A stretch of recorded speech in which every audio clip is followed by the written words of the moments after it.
வணக்கம். நம்ம மாயம் ஸ்டுடியோஸ் யூடியூப் சேனல்ல ஒரு நாளைக்கு 5 வீடியோஸ் போஸ்ட் பண்ணிட்டு இருக்கோம். எல்லா வீடியோஸ்க்கான நோட்டிஃபிகேஷன் உங்களுக்கு வரணும்னாக்கா சேனலை சப்ஸ்கிரைப் பண்ணிட்டு கீழே ஒரு பெல் ஐகான் இருக்கும், ஆல் நோட்டிஃபிகேஷன். அதை கிளிக் பண்ணிடுங்க. அதை கிளிக் பண்ணா மட்டும்தான் நான் போடுற வீடியோஸ் ஒன்று நீங்க பார்க்க முடியும். அண்ட் மாயம் ஸ்டுடியோஸ் போலவே மாயம் பக்தி அண்ட் மாயம் லைஃப் ஸ்டைல் இந்த சேனல்ஸையும் சப்ஸ்கிரைப் பண்ணிடுங்க. சப்ஸ்கிரைப் பண்ணிட்டு மறக்காம பெல் ஐகானை கிளிக் பண்ணிடுங்க, ஆல் நோட்டிஃபிகேஷன் கொடுத்துருங்க. யூடியூபை தாண்டி அடுத்தடுத்த அப்டேட்ஸ் நீங்க தெரிஞ்சுக்கணும் அப்படின்னா நம்ம மாயம் ட்ரெண்ட்ஸ் ஃபேஸ்புக் பேஜை ஃபாலோ பண்ணிடுங்க. கூடவே மாயம் ஸ்டுடியோஸ் 9 என்ற இன்ஸ்டாகிராம் பேஜையும் ஃபாலோ பண்ணிக்கங்க. இது எல்லாத்துக்கான லிங்க்ஸையும் கீழே டிஸ்கிரிப்ஷன் பாக்ஸ்ல கொடுத்துருக்கேன். நன்றி. வாழ்க வையகம், வாழ்க வளத்துடன் உலகெங்கும் இருக்கும் மாயம் பக்தி அன்பர்களுக்கு டாக்டர் டிவைன் தினேஷன் அன்பான வணக்கங்கள். நம்ம இப்போ சனி வக்ர பயிற்சி பார்க்க போகிறோம். 2026 ஒரு 138 நாளைக்கு நடக்குது. அது என்ன சார் வக்ரம் அப்படின்னா, ஒரு கிரகம் எப்படி முன்னாடி போயிட்டே இருக்கும், சுற்றிக்கிட்டே இருக்கும், அதோடைய வட்ட பாதையில் ஒரு சயின்ஸாகவே சொல்கிறேன். கொஞ்ச நாளைக்கு பின்னோக்கியும் வரும். அதான் நம்ம சைக்கிள் ஓட்டுற மாதிரி இல்லை, கார் ஓட்டுற மாதிரி தாங்க. முன்னாடியே போய்ட்டு முடியாது, தேவைன்னா பின்னாடியும் வரும். அந்த மாதிரி ஒரு ரிவர்ஸ் கீர் எடுத்துகிட்டு வராரு சனி பகவான். இது நிஜமாலேயே மேலே அந்த காஸ்மோஸில் இது நடந்துகிட்ருக்கு, ஆர்பிட்டில் நடந்துகிட்ருக்கு. அப்படி பின்னோக்கி வரும்போது என்னென்ன மாறுதல்கள், ஏன்னா இப்போ நம்ம வாழ்க்கையில் நடக்கிற இத்தனை சேஞ்சஸும் எதனால் அந்த கிரக நகர்வாள். இப்போ முன்னோக்கி போகிற கிரகம் பின்னோக்கி வருது. கிட்டத்தட்ட ரேவதி நட்சத்திரத்துலேருந்து உங்களுக்கு உத்திரட்டாதி, அதாவது மீன ராசிக்குள்ளேயே தான், வேறு ராசி உள்ளெல்லாம் மாறல, பாதங்கள் மாறுது. அதனால் என் வாழ்க்கையில் எந்தெந்த விஷயத்தில் என்னென்ன சேஞ்சஸ் நடக்க போகுதுன்றது இப்போ பார்க்க போகிறோம். ஒவ்வொன்றா கவனிச்சுட்டே வாங்க.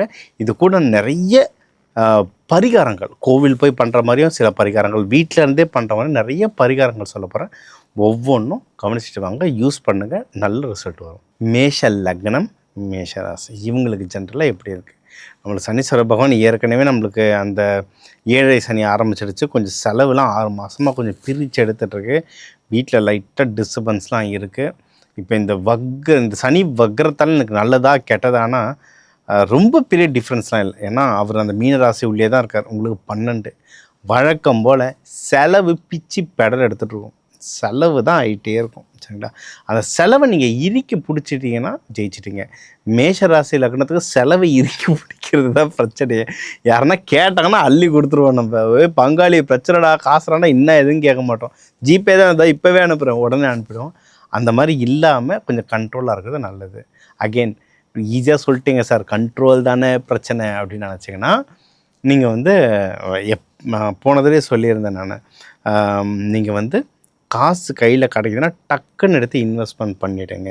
இன்வெஸ்ட்மெண்ட் பண்ணிட்டீங்கன்னா தப்பு செய்ப்பீங்க. உங்களுக்கு என்ன லேண்டு பிடிக்குதா, ஏதாவது ஒரு நல்ல விஷயத்தை இன்வெஸ்ட் பண்ணுறேங்க. ஒரு போன வீடியோ கேட்டுட்டு தான் ஒரு மனுஷனுக்கு ஃபோன் பண்ணி, ஐயா காசு போட்டு போயிடுச்சுன்னாரு. எதில் அங்கே இன்வெஸ்ட் பண்ணி? ஸ்டாக் மார்க்கெட்னாரு. ஸ்டாக் மார்க்கெட் ஓகே, அதில் என்ன பண்ணிங்கன்னா ட்ரேடிங் பண்ணுன்றாரு. இந்த டே ட்ரேடிங், கிரிப்டோ, இதிலலாம் நான் தலையிடவே இல்லை. நீங்கள் ப்ராப்பராக அதுவும் உங்களுக்கு சனி பயிற்சி ஆரம்பிச்சிருக்கு அப்படின்னாவே ஸ்டாண்டர்டு, சனி பகவான்ற ஒரு ஸ்டாண்டர்ட் ஸ்லோவாக போகிற விஷயங்கள். நிலத்தில் போடலாம், தங்கத்தில் தங்கம் ஏறுது குறையுது, அதெல்லாம் கொஞ்ச நாளைக்கு ஏறும், கொஞ்ச நாளைக்கு குறையும். ஆனால் ஆக மொத்தத்தில் இன்னும் கடந்த 100-150 வருஷமாக பார்த்திங்கன்னா அது ஏறிட்டு தான் இருக்குது. அதனால் தங்கம், இந்த மாதிரி முக்கியமான விஷயங்களை நீங்கள் தாராளமாக போடலாம். இது ஒன்று. இன்னொன்று, எந்த விஷயத்தில் ரொம்ப உஷாராக இருக்குன்னா ஹெல்த்துங்க. ஏன்னா உங்களோட 6ஆம் வீட்டை சனி பகவான் அப்படியே நேராக 7ஆம் பார்வையாக பார்த்துட்ருக்காரு. ஹெல்த்தை ரொம்ப பத்திரமா பாருங்கள். ஏன்னா மேஷராசி எனக்கு ஃபோன் வந்ததுனாவே மோஸ்ட்லி ஹெல்த் விஷயத்தில் இல்லை வேலை, இந்த 2 விஷயத்தில் தான் அடிக்கடி மேஷராசி கேட்டுக்கிட்டு இருக்காங்க. இது நீங்கள் ஹெல்த்து வேலை ரெண்டுமே ஒன்று தான், 6ஆம் வீடு, சரிங்களா? அப்போ 6ஆம் வீடை நம்ம சரி பண்ணணும். எப்படி சரி பண்ணுறது? உங்களுக்கு ஏற்கனவே சூட்டு உடம்பு, அது இது பார்க்குற நிறைய பேர் தமிழ்நாடு இல்லை ஸ்ரீலங்கா, மலேசியா, கொஞ்சம் வெப்ப மண்டலம் இருக்கிற நாட்டில் தான் இருப்பீங்க. அதை இப்போ இருக்கிறது சம்மர் பிரித்து எடுத்துகிட்டு இருக்கும். நல்லெண்ணெய் தேய்ச்சி குளிங்க. நல்லெண்ணெய், அதாவது சனிக்கிழமை நல்லெண்ணெய் தேய்ச்சி குளிங்க. அதுவும் காலையில் 6 மணிக்கு குளிச்சிங்கன்னா நல்லது. ஏன்னா சூரிய உதயத்துக்கு முன்னாடி அப்படின்னு சொல்லுவாங்க. இப்போ எனக்கு என்ன கான்செப்ட்னா, குளிகை நேரத்தில் பண்ணிங்கன்னா ரொம்ப நல்லது. ஸோ சனிக்கிழமை ஒரு 6 மணிக்கெலாம் ஸ்டார்ட் பண்ணிட்டீங்க அப்படின்னா, சூரியோதயத்துக்கு முன்னாடி சூரியோதயம் அப்போ வந்துடும், குளிகை நேரம் பக்கத்தில் வந்துடும். எல்லாத்துக்கும் அது ஒரு காமன் டைமாக இருக்கும். நானே அந்த டைமில் தான் குளிப்பேன் எண்ணெய் தேய்ச்சி. ரொம்ப ரொம்ப நல்லது. அது இதை பல விதத்தில் சொல்லலாம். ஒன்று, சயின்ஸாகவும் ஒர்க் ஆகும், சயின்டிஃபிக்காகவும் உங்கள் உடம்பு குளிர்ச்சி அடையும், இதெல்லாம் சரி பண்ணும். ஆன்மீகமாகவும் நீங்கள் போனீங்கன்னா சனி பகவான் தாக்கத்தெல்லாம் இந்த எள்ளுன்றது ரொம்ப கரசம். சனி பகவானை கர்மகாரகன்னு சொல்லுவோம். இந்த எள்ளு வந்து கர்மத்தை குறைக்கிறதுக்கு அவ்வளோ ஹெல்ப் பண்ணும். அதனால தான் நம்ம அந்த பித்ருக்களுக்கெல்லாம் தர்ப்பணம் பண்ணும்போது அதிகமாக நம்ம வந்து எள்ளு வைப்போம். சரிங்களா? இதை நீங்கள் தாராளமாக பண்ணுங்கள். அடுத்து உங்களுக்கு எதில் நீங்கள் வந்து ரொம்ப பத்திரமா இருக்கணும்னா அப்பாவுடைய ஹெல்த்து இந்த விஷயத்துலலாம் கொஞ்சம் ஜாகிரதை. அப்பா எதனா உடம்பு முடியல டக்குன்னு எதனா ஒன்று சொன்னார்னா டக்குன்னு ஹாஸ்பிட்டலில் போய் செக் பண்ணுறது, இல்லை அப்பாவோட ஏதோ ஒரு வாக்குவாதம் மாதிரிலாம் வந்ததுன்னா நேரம் சரியில்லை அப்படின்னு நீங்களே கொஞ்சம் அமைதியாக சைலண்ட்டாக ஓரமாக போயிடுது ரொம்ப ரொம்ப நல்லது. சரி, வேறு என்னென்ன பண்ணலாம் அப்படின்னா, ஒன்று சுப்பிரமணியர் அப்படின்ற முருகனை கும்பிடுங்க. அதாவது முருகன் எல்லாமே தான், முருகன் எல்லாமே தான் கந்தன், அதெல்லாம் ஓகே. அப்புறம் எதுக்கு முருகரில் ஒரு கோவிலில் ஒவ்வொரு பேர் வச்சுருக்காங்க. எதுக்கு அவரை வந்து இப்போ இப்போ பழனியெல்லாம் பார்த்து 6 ரூபத்தில் எதுக்கு வழிபாடு பண்ணுறாங்க? ஒரு ரூபம் ஒரு பேருக்குன்னு ஒரு தன்மை இருக்குது. நீங்கள் வந்து கோவில்களை கிரகமாக பார்ப்போம், கடவுள்களை கிரகமாக பார்ப்போம். அந்த மாதிரி ஒரு பிரச்சனைக்கு ஒவ்வொன்று அப்படின்ற மாதிரி இருக்குது. இப்போ உங்களுக்கு சனிப்பயிற்சி ஆரம்பிக்கும் போது, இந்த சனி பகவான் வக்ர பயிற்சி நடக்கும்போது சுப்பிரமணியர்னு பேர் போட்ட எந்த கோவில் போனீங்கனாலும் சூப்பராக வேலை செய்யும். இது வந்து ஒரு சூட்சமம். இது பின்னாடி நிறைய கால்குலேஷன் இருக்குது. அதில் முக்கியமாக நீங்கள் இதை தாண்டி சனீஸ்வர பகவான் வேறு எதுனா எனக்கு கோவில் சொல்லுங்கள் சார்னா, அக்னீஸ்வரர் கும்பகோணத்தில் இருக்குல்ல, அக்னீஸ்வரர், அங்கே பொங்கு சனீஸ்வரர் இருக்கார். அந்த பொங்கு சனீஸ்வரர் மங்கள சனீஸ்வரர் அவரை போய் பிடிச்சிங்கன்னா அதுவுமே உங்களுக்கு வந்து சூப்பராக வேலை செய்யும். ஏன்னா நீங்கள் வந்து அக்னியோடைய ராசி.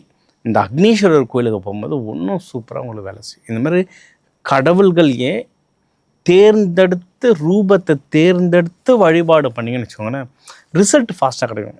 எனக்கு எல்லாமே சாமி தான் அப்படின்ட்டு ஓடாமல் ரூபத்தை அதுதான் இந்த இந்து மதம் அப்படின்றது ஒரு அறிவியல்னு ஏன் சொல்கிறோன்னா, அந்தந்த கஷ்டத்துக்கு ஏற்ற மாதிரி ஒரு ரூபம் இருக்கும். அதை நீங்கள் எடுக்கும் போது வாழ்க்கையில் ஜெயிப்பீங்க.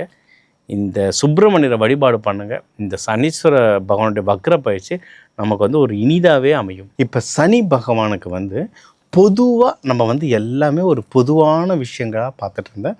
இப்போ இதில் வந்து நிறைய வித பரிகாரங்கள், இப்போ ஜென்ரலாக பரிகாரங்கள்லாம் என்ன சொல்லுவோம், கோவிலுக்கு போவோம், சனீஸ்வர பகவானுக்கு போவோம், எள்ளு விளக்கு போடுவோம். இதெல்லாம் நம்ம ரெகுலராக பண்ணுறது பலாயிரம் வருஷமாக பண்ணிகிட்ருக்கோம். அதையும் நிறைய பேருக்கு சொல்லியிருக்கேன். கூடவே சில மலர் மருந்துகள் சொல்லியிருக்கேன். கூடவே சில வண்ணங்கள், நீங்கள் எப்போவுமே என்னை பார்த்தீங்கன்னா மோஸ்ட்லி இந்த ரெட் கலரில் இருப்பேன், இல்லை எல்லோ கலரில் இருப்பேன். ஏன்னா ஒரு வண்ணத்துக்கும் ஒரு தன்மை இருக்குது. அது உங்களுடைய மைண்டை மாற்றும், உங்களுடைய வாழ்வியலையே அது மாற்றும். உங்களுக்கு சில வண்ணங்கள் சொல்லியிருக்கேன். உங்களுக்கு நிறைய தெய்வங்கள் கோவில்கள் சொல்லியிருக்கேன். அது வந்து சனீஸ்வர பகவான் ஏதோ ஒன்று சொல்லணும்னு சொன்னேன் அந்த மாதிரி கிடையாது. Proper calculation. ஒரு ராசிக்குள்ளே இப்போ சனி பகவான் இருக்கார், எந்தெந்த வீட்டை பார்க்குறாரு, அங்கே என்னென்ன கிரகங்கள் இருக்குது, அந்த காம்பினேஷனை வச்சு தான் ஒரு ரூபத்தை சொல்லியிருக்கேன். சிவன்லேயே 1008 ரூபத்துக்கு மேலே இருக்குது, பைரவர்லேயே 64 ரூபத்துக்கு மேலே இருக்குது. அது மாதிரி ஒவ்வொரு கடவுள்லேயும் பல ரூபம் இருக்குது. அதில் எந்த ரூபத்தை வழிபட்டால் எனக்கு நல்ல பயன் சீக்கிரம் வரும்ன்றதை உங்களுக்கு பார்த்து சொல்லியிருக்கேன். இதுவே எப்படின்னா பொதுவாக தான் சொல்லியிருக்கேன். ஏன்னா உங்களுக்கு சொன்ன மாதிரி இந்த ஒரு ராசி லக்னத்துக்கு தமிழர்களில் மட்டுமே 2 கோடி பேர் இருப்பாங்க. அதனால் இந்த உலகத்தில் இருக்க எல்லாரையுமே தான் சனி பகவான் தொடுவார். இப்போ மீனத்தில் இருக்கான்னா உலகத்தில் இருக்க எல்லா மீன ராசிக்கும் ஏதோ ஒரு பாதிப்பு வந்துட்டு தான் இருக்கும். அதேமாதிரி ஒவ்வொரு ராசிக்கும் அந்த தன்மைகள் பொறுத்து மாறிட்டே இருக்கும். அதனால் எல்லாருக்கும் ஒரு பொதுவான விஷயங்கள் சொல்லியிருக்கேன். இது சார் நீங்கள் சொல்கிறது எனக்கு மேட்ச் ஆகுது. எனக்கு வீட்டில் வந்து சில முக்கியமான விஷயங்கள் நடந்துகிட்ருக்கு. எனக்கு இன்னும் கொஞ்சம் டீப்பாக தெரிஞ்சுக்கணும், எனக்கு இன்னும் கொஞ்சம் பரிகாரங்கள் இன்னும் டீப்பாக வேணும் சார் அப்படின்னு நீங்கள் நினச்சிங்கன்னா தாராளமாக என் கீழே என் நம்பர் இருக்குது, அதுக்கு எனக்கு கால் பண்ணுங்க. சரிங்களா? இது ஒன்று. இன்னொன்று, சனீஸ்வர பகவான் அப்படின்றவர் எல்லாருமே பயப்படுறோம். அப்படி இல்லைங்க, அது சொல்லுவாங்க சனி கொடுத்தார் யார் தடுப்பார் அப்படின்வாங்க. முதல்ல பயத்தை ஓரமைங்க. இவர் யார் அப்படின்னா, இவருக்கு நம்ம மேலே கோவம்லாம் கிடையாது. நம்ம என்ன வேலை பண்ணியிருக்கோமோ அதுக்கேற்ற ரிசல்ட் தான் அவர் கொடுக்குறாரு. அப்போ கஷ்டப்படுறோன்னா ஏதோ ஒரு இடத்துல நம்ம தப்பு பண்ணியிருக்கோம்னு அர்த்தம், அவ்வளோதான். ஸோ அதை சரி பண்ணாலே நம்மளுக்கு வந்து நிறைய விஷயங்கள் மாறும். ரொம்ப பேசிக் கான்செப்ட். இவர் மேலே ஒரு பயம் இருக்குன்னா, இவர் ஹாப்பி மூடில் எங்கே இருக்காரோ அங்கே போய் வழிபாடு பண்ணுங்க. நான் என்னோடய வீடியோஸ் தொடர்ந்து பார்க்குற எல்லாருக்குமே அது தெரியும். மங்கள சனீஸ்வரர். இதை வந்து நான் பொதுவாக நீங்கள் எந்த ராசி, எந்த லக்னம், எந்த நட்சத்திரம் எதுவாக இருந்தாலும் மங்கள சனீஸ்வரர் எங்கே இருக்காருன்னா போய் வேண்டுங்க. எல்லோரும் திருக்கொள்ளிக்காடு போவோம், அது ஓகே. அதை தாண்டி ஜேஷ்டா தேவி எங்கெங்கெல்லாம் இருக்காங்களோ அங்கே இருக்கிற சனீஸ்வர பகவான் எல்லாமே மங்கள சனீஸ்வரர் தான். இன்னும் உங்களுக்கு நிறைய இன்ஃபர்மேஷன் தேவைன்னா நான் தனியாக இதுக்கு கிளாஸே நடத்துகிறேன்.